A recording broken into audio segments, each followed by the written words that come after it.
সম্পূর্ণ একটি ভাগ্যরেখা নিয়ে কথা বলবো। আপনার ভাগ্যরেখাটি কেমন হলে কীরকম ফল হয়, প্রথমেই বলে নিচ্ছি। কোনো ব্যক্তির ভাগ্যরেখা যদি এভাবে শুক্র পর্বত বিস্তৃত হয়ে লম্বা সোজা টান হয়ে শনি পর্বত পর্যন্ত চলে আসে, তাহলে জ্যোতিষমতে এই ব্যক্তিকে অত্যন্ত সৌভাগ্যশালী ব্যক্তি বলা হয়ে থাকে। এই ব্যক্তি যেই পরিবারে জন্মগ্রহণ করে সেই পরিবারের জন্য সৌভাগ্য নিয়ে আসে। কখনো কখনো দেখবেন কোনো সন্তান জন্মগ্রহণ করার পর তার বাবা মায়ের অবস্থার পরিবর্তন হয়। যদি কোনো ভাগ্যরেখাটি এরকম থাকে তাহলে বুঝে নিতে হবে এই ব্যক্তি সেই ব্যক্তি। এরপর আসেন, যদি আপনার ভাগ্যরেখা একটি ফিশ সাইন থাকে, এটা অত্যন্ত শুভচিহ্ন। আপনি ধনশালী হবেন, কখনোই আপনি সেভাবে দারিদ্র্যের মোকাবেলা করবেন না। যদি একটি স্টার সাইন থাকে তাহলে আপনি যে কোনো সময় বড় কোনো ঘটনা অথবা বড় কোনো প্রাপ্তি অথবা বড় কোনো উন্নতির সামনে দাঁড়াবেন। যদি আপনার একটি ত্রিভুজ সাইন থাকে, আপনি বুদ্ধিমান, পরিকল্পনার মাধ্যমে আপনি উন্নতি করতে পারেন। চাকরি বা ব্যবসায় আপনার বিশেষ সুযোগ পাবেন। অর্থনৈতিক স্থিতি আপনার এটা বাড়ার ইঙ্গিত। যদি একটি চতুর্ভুজ থাকে তাহলে সুরক্ষা বা রক্ষা পাওয়ার চিহ্ন পাওয়া যায়। বিপদ থেকে বাঁচার সম্ভাবনা থাকে।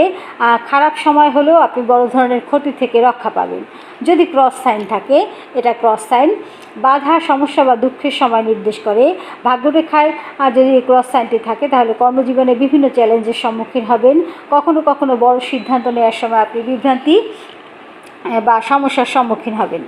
যদি আঁকাবাঁকা থাকে, আপনার ভাগ্যরেখাটি যদি আঁকাবাঁকা থাকে, কোনো জায়গা থেকে কিছুটা ফাঁকা থাকে, তাহলে কি হবে?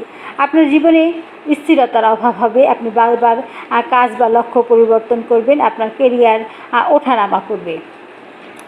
এখন সম্পূর্ণ কথাটি হচ্ছে এই যে আপনার ভাগ্যরেখাটি যদি নির্দোষ হয় আর যদি তীর থাকে, হ্যাঁ, আপনার ভাগ্যরেখায় যদি তীর থাকে তাহলেও কিন্তু এটা বিভিন্ন সময় আপনাকে নানান ধরনের ভাগ্য বিপর্যয়ের ইঙ্গিত দিয়ে থাকে।